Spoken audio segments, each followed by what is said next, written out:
I mentioned, to really walk you through step by step what needs to happen at an open house in order to increase your conversion rate, to generate more clients, and hopefully even perhaps do, a double-sided transaction where you represent both the buyer and the seller. Getting paid twice is always better. So Carrie Holle and I started talking about 2-3 weeks ago about this, and one of the strategies that I know her team really employs is the consistency of doing open houses. And Luke Zeigman is one of our newer agents in the office today. Luke, raise your hand, sorry to punch out.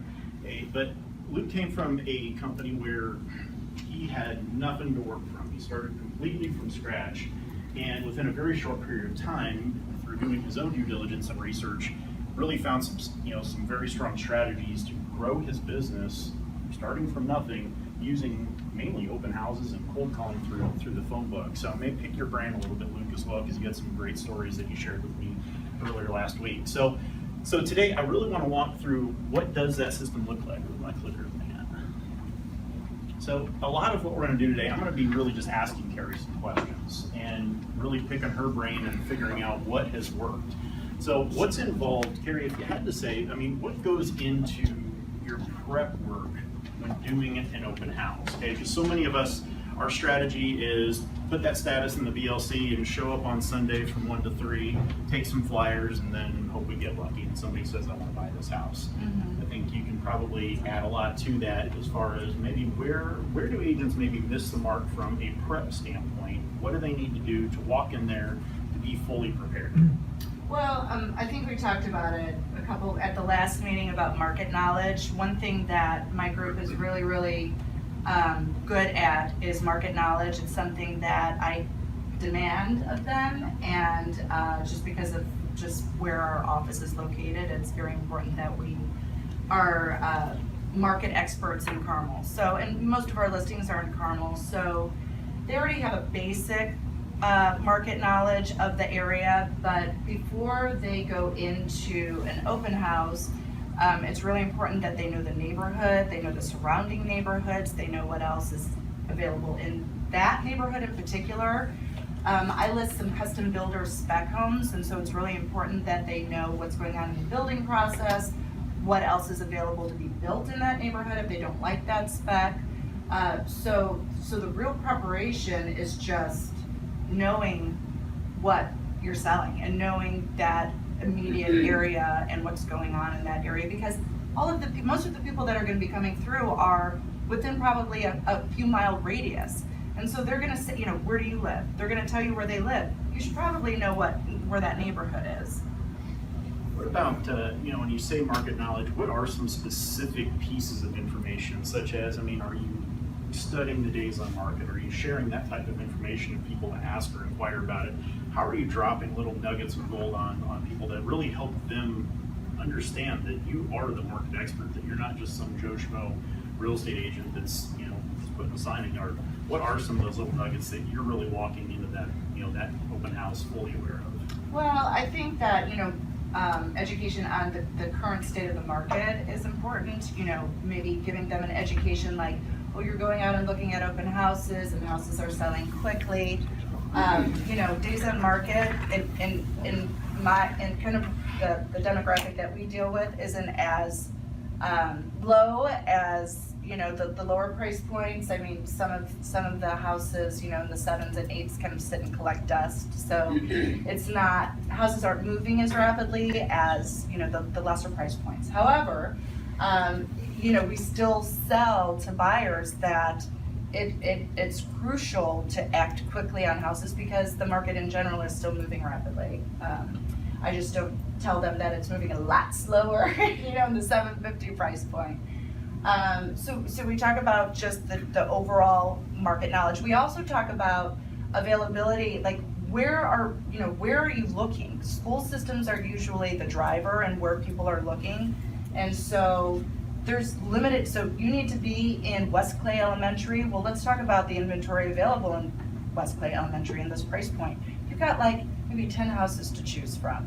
So if you don't know the neighbor, if you're doing an open house and it's your own listing, you should probably have that knowledge. You should probably stay abreast of what's going on in that neighborhood. Have any houses listed in the last week? Have any houses pending? Have any closed? What was the price per square foot? Like, you should know your neighborhood for where your listings are like the back of your hand.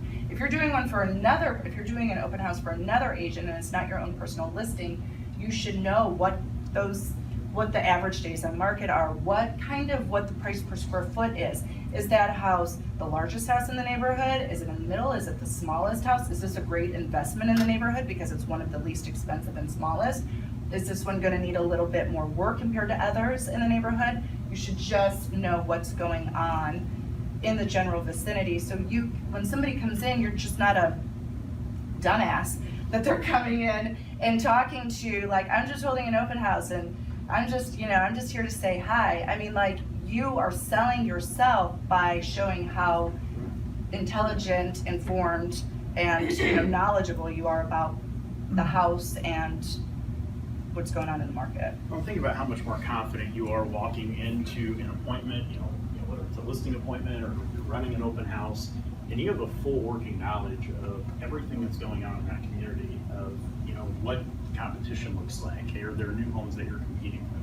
If you have that knowledge, how much more confident are you, and how much is that confidence going to be conveyed to the people that you're talking to? And I'm not talking about data dumping on people, of course, but just having a very clear understanding as to who you are, what's going on, and how to drop those nuggets of gold if the opportunity presents itself. So one of the other things, I'm going to kind of circle back a little bit, on that prep work leading up to the open house, because I think one of the things that you and your team do with just absolute consistency that may or may not help drive traffic, I want to get your thoughts on it, but is leveraging social media. It's putting the home, obviously on the BLC, that's easy. When you put it on the BLC, everybody knows that it's going to syndicate out to all the major websites. But what are you doing to take that a step further, to really create that awareness and advertise your open house? Obviously, most of us aren't putting ads in the Indy Star like was done 15 years ago, but how are you leveraging social media? What does your system look like from, you say on Monday, I'm going to do an open house on Sunday at 1 to 3. What happens next? Well, so we have a sign-up sheet in my office, and everyone's kind of expected to do an open house on Sunday if they're not having to work in the office that Sunday or run appointments. So everybody signs up so we know well ahead of time who's doing what open houses. So this is a template that we have designed. Lisa Klinke is our transaction coordinator and marketing person, and so she drops in every week. We post it on the BLC, we post it on, then it goes to realtor.com, Zillow, and then we do a Facebook ad that looks like this for all of our open houses every week. It's super simple. It goes on our group Facebook page. And if it's a really important listing or one that we need to move or one that's having some hard, if I'm having a hard time moving it, I'll boost it on Facebook. Facebook boosts, by the way, are gold. I can spend $10 and get 5,000 people to look at one of my ads, and you can specifically hone in on a very specific demographic. So, for example, this Saturday at our office, we're having a designer come and we're having an event at our office. So I went into Facebook. I paid $30. We advertised it. My demographic was, people that live in Carmel and Westfield, people that have a certain income, people that own a certain house in a certain price range. Like, you can say, like, this is what I want their net worth to be. This is what I want their household income to be. I mean, it can be very, very specific. I don't know how they gather this information, but they do. And for $30, I've already gotten, I don't know, I posted it yesterday, like over 1,000 views. So I'm targeting people that I want to target. I'm not targeting Joe Schmo on the other side of town. I'm targeting the people that I want as clients who I want to come to my event. We do the same thing with our Facebook ads. You spend $10 and I mean, April last week did an open house in one of my specs. She sold it for $750 and got their listing that will list at $350, and they came in off of the Facebook ad, and I spent $10. And that I think is where, we're having a training at the end of the month on how to leverage social media to help grow your business. And I think this is one of the easy dynamics to really tap into. And all you have to do is spend some time educating yourself on what are the tools available. If you go on YouTube, you can watch some quick 30-minute videos, 3 or 4 of them, and you can know more than 95% of all the other real estate agents out there, how to go in and literally specific target market to the audience that you want to come to your open house. Hey, this was a listing that we had a couple weeks ago. This was a listing, I did not boost this until 2 days prior to the open house. And you can see it only got in front of 328 people in this case. Hey, but the leverage of what boosting it does, you have to ask yourself, I feel, Carrie, correct me or add to this, but you have to ask yourself, who is the buyer for this house? Okay, there's a lot of great demographical websites out there that show you who is buying in the zip code, who is buying in Broad Ripple, who is buying in Carmel, what's their median income, okay, who are they, what are their interests? Okay, we did this on a listing in Brownsburg that we had this listing at a gorgeous pool. It was a 1-level home on a half-acre, actually almost an acre lot. And we boosted this, we targeted people like swimmers, people that are gonna appreciate the qualities that this home has, people that can afford it. This was a $500,000 listing. And in this example, we ended up generating 16 people to this open house. We almost did a me and me on it, but we got outbid on it. But the point is, we had 3 offers on a $500,000 listing that I thought we overpriced by $10,000 because we had so much traffic and all these people were coming in at the exact same point in time. Yeah, So, and you can talk specifically about hobbies. If I have a listing on Geist, one of the hobbies I put, water sports, boating. I had a listing with a basketball court that doubled as a volleyball court, so I pinpointed people that like basketball and volleyball. I mean, you can get super specific. And the same goes, like if you have a $100,000 listing, you don't need to go into people making $500,000 a year. They're not your buyer. It works with any home at any price point. and I think that's what's important. This was an example of the product that I put in for the house in Broad Ripple, and I specifically targeted a zip code. And I know that somebody buying a 1,000-square-foot house with 2 bedrooms and 1.5 bathrooms is not probably somebody that's 33 with a family or 45 with a family. So we targeted people 21 to 35. The person who bought the house is 26 years old. And so it's about thinking, using the tools that are available at your disposal, doing a little bit of homework, Google some stuff and figure out who is my client. How do I reach them? Because they're all on social media. I promise you, I would say 99% of everybody in this room, there's probably 1 or 2 that don't, have Facebook on your phone, and you've probably already logged in yet today. We also do it on Instagram. So Facebook, I think, is, if you're gonna pick one, Facebook is the one to pick, especially in my age bracket. I think if you're younger, some of the other social media mediums might be better, but for oldsters like me, like 35, but Instagram is also very easy and very good, but you can't really target on Instagram, so don't spend a lot of time on that one. But that is another medium. Okay, and so taking this to that next level, once you have boosted a listing, here's where this creates so much leverage for you as well. Okay, if I take a listing, and this is one of my listings in Carmel right now, and I can visually show my seller, look dude, I got your home in front of 5,900 people and 3,100 of them actually clicked on it to view it. Is that exposure? Now I can actually show my seller what I'm doing for them. Okay, so I've got a visual representation of the work that I'm doing and how I'm putting their home in front of people. And if we don't have an offer, I've got your home in front of X number of people, we've generated X number of showings. I know Kyle, you use that market report. This is just another piece to use to generate a price reduction or have a price reduction conversation. Because now you're visually showing them the work that you're doing. You can't argue with that. It's statistic. It's right there in front of them. So these are all tools that you can use. If you can sell the house from that open house, fantastic. But if not, now you've got a tool to work with to have that price reduction conversation if you need to. Okay. Any questions on this? Because I think this is something that a lot of people overlook. They're like, I don't really want to mess with that stuff because it's hard. Let's hover here for a second. What questions, thoughts, success stories has anybody had using boosting on social media. What kind of keywords, can you pull up someone else's listing? Can I pull up your listing somehow on Facebook and see your keywords?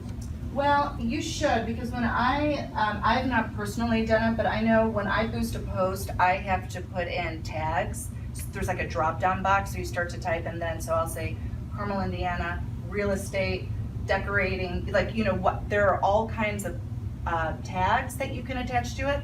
Now, I don't know how to find it, but I know I have to do it, so it's there for people that are more savvy in that department than I am. But I said, come at the end of the month. I think it's the 26th. We're having a training on that. Come, we're going to literally, it'll be more of a workshop, and we'll walk you through what goes into this. Because I don't do a lot of this either. Okay? I pay somebody to do this because I'm not the expert here. I know Lisa does a lot of yours. So find the people that can assist here, but this is an integral part in you being successful in this business. One of the other things, Carrie, that we haven't talked about yet, when are you putting these ads out there? Are you putting them out there the day before? Are you putting them out there earlier in the week? What's that look like from your business? How soon are you starting all of this marketing for your open houses? Wednesday, it's usually, Wednesday. it's usually Wednesday. Okay, so she's starting this well in advance, and that comes from having a plan, not just last minute winging it, hoping that something happens. Okay, you've got a plan, you're going out there, you're implementing that plan.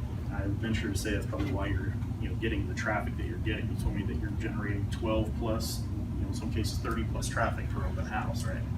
Well, it's hit or miss. Sometimes we get Sure. 0, and sometimes we get 1 and you sell them, This year to date, our team has done almost $4 million in business off of open houses, That's not bad. and it's May. I have a question. Where do you put your signs, your directional signs, and how far out do you go Right. in the neighborhood or around the neighborhood, or what's the strategy beside? Yeah, Brian when and do I you had put a them out? discussion about that. I'm not a big sign lover. First of all, my signs get stolen all the time, and I think it's Carmel doing it personally. But I would prefer to get the people there I want there rather than Mom, Pop, Kettle driving down the street and driving into the neighborhood. So signage, we do have signs up, but it's not of the utmost importance. So I honestly put like 3 signs up per open house. I put it like at one of the major intersections into the neighborhood, and then maybe like 1 more to get them to the house and 1 in front of the house. So 3 to 4. I don't spend a lot of money on signage. We used to put them up on Fridays, they'd be gone by Sunday. We put them up on Saturdays, they'd be gone on Sunday. So I tell the girls, put them out like on your way to the open house. I don't think anybody's driving past, unless it's like a killer listing that everybody's dying to see, or it's on a main street. I don't think people are like driving down, town road and say, oh, I've got to make a mental note that Carrie Holle's having an open house on Sunday at 1. Like, I just don't think so. I think that those are not the people I want at my open house. I don't want people just because they're out and about, like, with nothing to do coming in, because I'm gonna waste my time talking to them, and somebody else is gonna come in that I should be talking to, and they're gonna be monopolizing my time, as it always happens, and I'm gonna miss those people. So if I don't get those looky-loos, I don't want them in. Ryan, going back to the point you were making about sharing the data, the specific traffic that you drove to the sellers, I think that's fantastic. There's probably some people doing that aren't sharing that, and goes back to kind of the old Chips stuff. You always talk about being a professional and what you say you're going to do, and then show them that you did it. Show them the results. And I wonder how you specifically, or Carrie, I don't know, we're talking about this, how you guys are sharing that type of data with the sellers, like what structure is behind that. I literally screenshot it. I talk to my sellers every single week, and if we do an open house, that's part of the conversation. So after the open house, every seller out there is going to want to know what happened, what were the results. So what I'll do is I'll literally screenshot that image I just showed you there. I'll share it with them. So again, I can prove to them, A, we did this, but B, we had 31 or 5,500 people actually click on your house and engage this post. Or the other thing is, small trick to it, but you can copy the Zillow link in there and actually put that in the comments, and it'll actually put all the information for the house there and let them click on it and go get that information. Then if you're a Premier agent, if they click on that house, now you're gonna be able to more easily generate an online lead from that. So, yes, sir. Kind of on the flip side, I wanted to ask Carrie this. you know, having your new home sales background and so forth, what has your success been to pick up buyer clients from the attendees, and what are some of the techniques you use to do that? Perfect segue, sir. Thank That's- you. That's that exactly was where it. we're going next, okay? Well, I So- think that's Good. why I feel so strongly about open houses, because, you know, back in the 90s, before Easy Street started, that's what we all did, you know, and so that's kind of my foundation of this. I think that, yeah, we definitely pick up buyer leads. I mean, our goal is to pick up a client. If we sell the house, awesome, but the odds are, you know, I mean, you know, the odds are slimmer that we're actually gonna sell because we're just talking about more expensive real estate, like who's gonna walk into a $700,000 house and buy it with their checkbooks? But we really, Ryan and I were talking about this, we're really casual when somebody walks in. We let them walk around just like we would in the model. Come on in, we greet them. Hi, I'm Carrie. The house is listed for $749. It's 5,500 square feet. Take a look around. I'll catch up with you in a little bit. We let them walk around. I'm always in the kitchen, so they're always coming into the kitchen at some point. And when they're mulling around the kitchen, that's when I just start casually having conversation with them. So, do you guys live in the area? Oh, and then, you know, it just, I'm fishing for information without them knowing that I'm fishing for information. I'm qualifying them. I'm saying, are you a nosy neighbor? Are you a real buyer? What's your time frame? You know, can you afford this house? Are you working with an agent? Without ever asking them any of those questions directly. I think one of the things, not to interrupt you, Carrie, but one of the things you shared with me a couple weeks ago when we were talking about this was you said you're really having the exact same conversation in person with them that you're having on the phone with a new lead. Totally. You're asking the same questions, and you're, you know, again, qualifying this person in a conversational way. You're not interrogating them with how soon you want to move, what's your price point, are you pre-approved, any of that. So It's very casual. It's like, hey, what's up? You know, how are you doing today? I mean, it's like super casual. I don't want that. I don't want to sound salesy at all. The minute I start sounding salesy, I've lost them. But, you know, like Ryan and I were talking about having people sign in on a sign-in sheet. I never ask them to sign in on a sign-in sheet.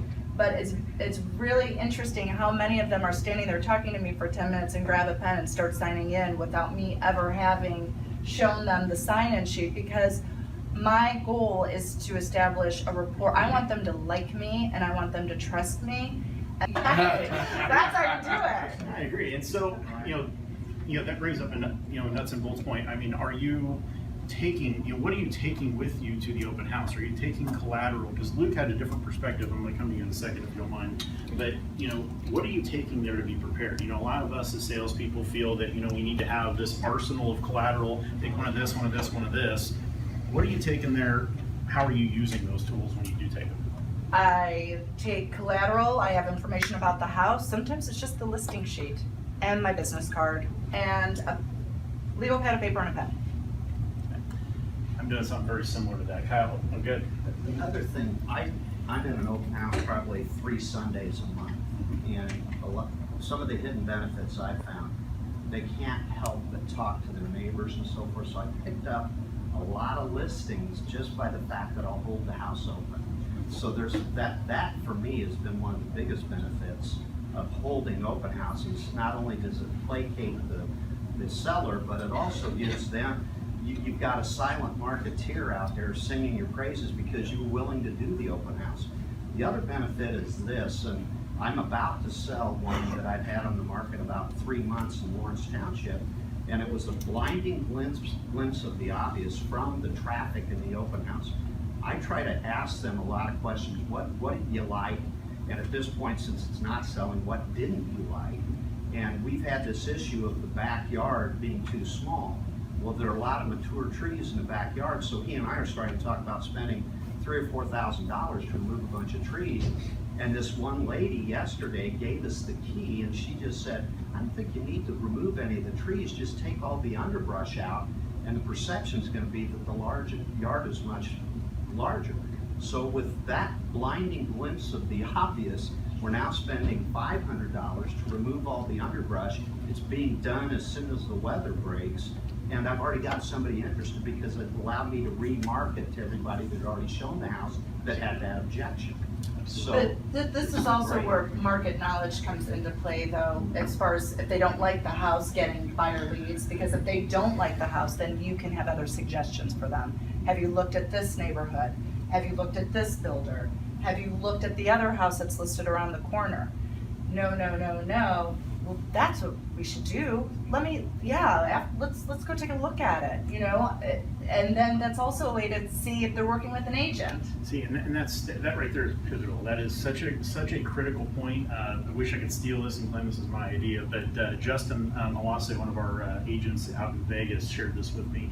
And one of the strategies that he's used, and I've used this twice since he told me about this in March, is contacting the other houses that are available in that community, or like Carrie said, knowing what's available from a new home standpoint, having options, having something else in your back pocket so you can go to them if, you know what, this house just didn't quite have the right fit, you know, we didn't like the master bedroom down, we've got young kids, whatever it is. Well, I'll tell you what, there's actually another house literally 3 blocks down that has what you're looking for. Why don't we scoot over there right now and go check it out? And by having a conversation with the other agents that have those houses listed, you think they're gonna turn down a showing? Hell no.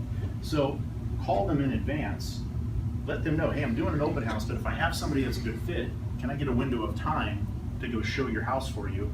And then be prepared. I think a lot of us, including myself, until Justin shared this with me, were afraid to leave the open house. Well, anybody that sold new homes, you have this little sign that you put up as soon as you leave that says, in the community showing homes, be right back, call me if you need me. Take something like that with you, laminate it, and take it with you. How? another thing that I've had some success with is if I've got a home that's slow, I've got one at the Thorpe Creek out behind Hampton Southeastern High School. It's priced in the low fives.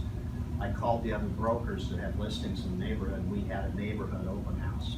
So that generated the best traffic we had by getting everybody, and they could come into the neighborhood and they could see 5 homes at once. That was a big deal. That's a great idea. Something else I want to just throw out there real quick to just kind of hit me is that, so many agents that I talk to, again, have that mindset of open houses are a waste of my time. I don't want to do these things. Again, I was that agent forever. Got 2 of the top agents in the company right now that are doing open houses 3 times a month and using that as a source to drive their business. I bet y'all that sounds like a great idea to me, because doing open houses is a great opportunity to A, generate some client leads, B, make sure that your sellers are happy, and C, why not do a me and me if you can, okay? I want to go back to something real quick. We were talking about registration. Luke, you had a different idea or perspective on this that has been working out real well. You scheduled an appointment from an open house you did on Sunday. What are your thoughts on registration? Sure, if you don't mind sharing that strategy with us. Yeah, so I skip out on the sign-out sheet. I skip out on flyers. First of all, because no one uses the sign-in sheet. I can get that information just by having a conversation, kind of how Carrie was saying. But as far as flyers go, my opinion on that is I'll have flyers breaking down different mortgage scenarios. But as far as flyers about the house, I mean, the house is already in 3D. They're in there. I mean, if they have any question on the house, then I should be the expert on that, and they can come to me and start a dialogue on that. But other than that, I mean, if they just have information on the house, they're just going to use that information to weed it out. I mean, at the end of the day, if they're like, oh, this house looks great. Oh, it's only 1,500 square feet. I thought it was 2,000 square feet. And then they're just going to throw it to the side. Where if it's a good layout and it looks bigger, then that's going to be information that helps you. So Absolutely. At the end of the day, I just look at it as a hindrance more than anything. And it's an opportunity to, again, have that conversation and engage them to get their contact information versus having them write it down. Yes, sir. Another key that I found very successful with my seller clients has been, I have an open house sign-in sheet that I do the signing in. I control that on my computer. So after every open house, my clients get a full traffic report. I call it a traffic report. And so I've got a narrative about everybody that's come in, what their thoughts were about the house, pluses, minuses, if there was going to be continued interest, if there was follow-up, who their broker was. I always call the broker to let them know that their client's been in there. That's been extremely productive as well too, just from a networking standpoint. And here's the key. Other brokers are a great source of business too, I found. And if they find you're easy to work with and you're professional, they'll start looking for your listings. So the traffic narrative, I call it a traffic report, that's been hugely effective and impactful to my seller clients. And they get one after every month. That is such top professional sales approach right there. I mean, who's doing that? Who's doing that? Nobody. And that is Wow. such a professional difference. That's probably why he's gonna do 20 million bucks again this year. Okay, it's absolutely, that's a differentiating factor. And especially when your sellers see you doing that, that's huge. Okay. All right, transitioning real quick. April had a huge success last week, as Carrie alluded to. Joy had a huge success last week. And both of these situations came with leading objections, and that being already working with an agent. Okay, we talk about this in training a lot. Okay, so many people are going to use "I'm working with an agent" just to simply get you to stop talking to them, to get you to quit asking them questions. Okay, but here's two examples, and I'd like to pick both of your brains on this real quick and share with the group. What did you do when they said they're working with an agent? How did you maneuver around that and generate sales? April, I'm going to start with you if you don't mind, please. Mine was basically having just an open conversation with him. I was in a different open house, but in the same neighborhood. Ben came in and said, I don't really want to look at this house, but I want to look at the other Coronado home. And so I drove over there with him and said, we were inside looking at it, and he was like, my wife is going to flip. She will love this house. And immediately, of course, I'm thinking, ding, ding, ding. So I said, well, she can come over. And he said, no, she's with the kids. And I said, well, that's fine. She can bring the kids, whatever. Talked about where they lived. Said, did you look at any other homes in the area? Is this the only home you've looked at? So they also had a home to list. And I said, and just so you know, we're running a special. And through the end of June, anyone that buys a home with me, also I'll list their home for 1%. And she was like, oh, Lord, 2% could be big. And I said, but again, you need to make that decision on your own with Ben. And they came back about 2 hours later. Hire clients at an open house, and it's a lot of fun. I'll challenge them to give me marketing tips. And so Sunday was a perfect example. And so I said, this is gonna get this house sold, and I firmly believe it will. So I bought a $100 Gramboli's gift certificate because that was their daughter's favorite restaurant. So I'll do that, and I don't know about you, but now I've got a buyer client for $100. So all I did was challenge and say, hey, based on that, what's your favorite restaurant? And they couldn't decide, the mother and father, so the little girl did, and she said Gramboli's. So for $100, I now have a buyer client. That's awesome. So you can do get creative with some of that stuff and say, hey, give me a marketing tip on this home, I'll get you a gift certificate, gives you an opportunity to follow up with them. They easily give you their information at that point. So you're there's asking another thing. for marketing information. That's huge. Right. As far as other objections, you run into people that maybe don't want to open up, Carrie. I mean, how aggressively do you pursue that? Somebody that just kind of walks in and you're getting a cold shoulder. How do you know when to just kind of let that one go?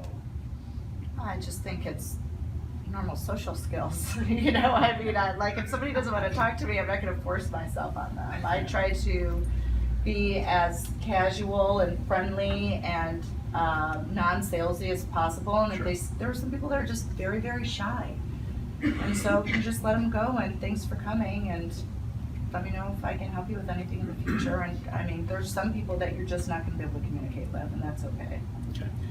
I think for myself, when I first started doing open houses with any consistency, it was, I felt like I was failing if I didn't, convert that lead, or if I didn't get that person to register. And just like a lead, who cares? Next one up. And wait for the next person to come through and do your job and be you. But if you're asking them a couple questions and you're getting the cold shoulder, I know for myself, I always felt like I was losing an opportunity.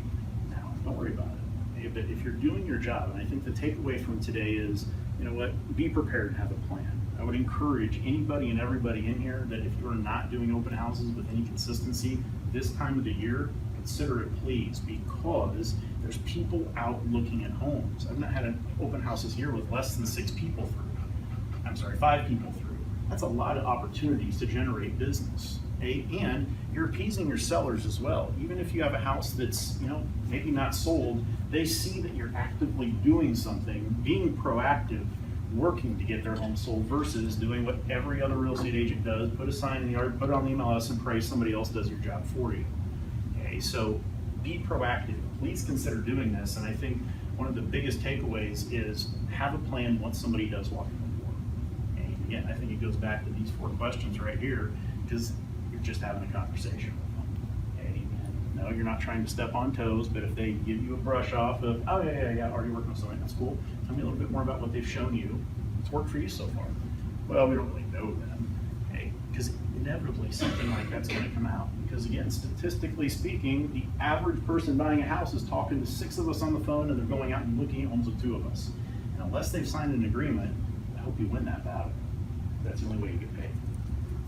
Any other questions or thoughts pertaining to open houses, or questions maybe for Carrie or anybody about what they're doing, what they need to change with their open houses? Dan? How do you close them? Do you give them your cards that call me if you have any questions, or do you ever ask them, may I ask for your phone number or their contact info? I always say I'm gonna get back to them with something. So they leave and I'm gonna do some work for them and contact them with whatever I'm doing for them. So you ask for their email and for their cell phone? I say, let me do blah, blah, blah, and call you later tonight. And so I ask for them, that's how I get their contact information. Appreciate bringing it up because I completely forgot to, Dan. That's huge, is how do you re-engage somebody? And again, just like after you make an initial phone call with somebody, what's the reason for them to pick up the phone when you call them next? What are you going to be giving them or doing for them between then and the time you call them that's going to make them want to pick up that phone? So I think that's huge. What are some examples, I'll come right back to you, man. What are some examples of information you're going to give them or do for them? So that way maybe some people in the room that are wondering what that means have something to take away. So if they don't like the house that I'm in, I'll say that, we go back to market knowledge. What about this house? What about that house? I don't know these houses. Okay, I'm gonna send them to you. I think we should go take a look at them. I'll send them to you and I'll give you a call tonight. Or what are the utilities on this house? Or when is the last time this HVAC system has been serviced? I'll find out. I'll give you a call tonight. I mean, anything, any little nugget that I can go, oh, what about these neighbors? Are there a lot of kids around here? You've got to be careful with that one too. But let me find out how many. I was just gonna add to that. I'd say even better if you can, try to schedule a buyer appointment in the house before they even walk away, and then back that up with getting their email and phone number. Because then if you end up getting their phone number and call them back, then there's a chance you won't get the appointment. I mean, even if you are bringing something of value, then hopefully they'll pick up the phone. Yeah, so you're actually taking it a step further and actually scheduling the time to either get back together with them. Oh yeah, if you can. Yeah, schedule it in the office, on the spot. Right. I've had a lot of success, and I don't find it challenging to get their email and their phone number almost ever. I'd say 80% of the time it works for me, and it's free. I just use those monthly investment illustrators that I shared with you, and I get a lot of positive feedback. Invariably, I'll get an email from somebody, hey, this has been so helpful as we've been looking around, even if in fact they're working with another broker. It's not offensive, it's generic. Here you go, I'm gonna send you this so it'll help you during your search process. Then the email comes right out. That's something, you're providing something of value. That's huge. Rich, go ahead. Yeah, so what do you wear? Are you wearing suits? Are you wearing? I've got a nice chiffon shirt and really Do you wear that every week? Absolutely. Yeah. I've got a couple of different friends that use them. I think, Rich, I'll touch on that, and anybody else feel free. Dressy jeans? And, I always dress up. You always dress up? Yeah. I think you have to ask yourself, For an who's your open buyer? house. Who's your buyer for this? Okay, if I'm wearing, I used to wear suits all the time. This is what I wear to most of the open houses now. This is a suit jacket, jeans, but my average price point's not $500,000. If it was, absolutely I'm putting a suit and tie on. But, my average price point's closer to 190, 200. I'm literally wearing what I'm wearing right now. I'm not dressing down, I'm not being too casual, but I feel it's important to be a step above whatever your, prospective client is likely. Okay. Anybody else? Questions, thoughts? Well, when I do open houses, just like when I start showing just buyers houses, and I'm showing up to meet strangers, I always wear logos. So I put a logo on, khakis,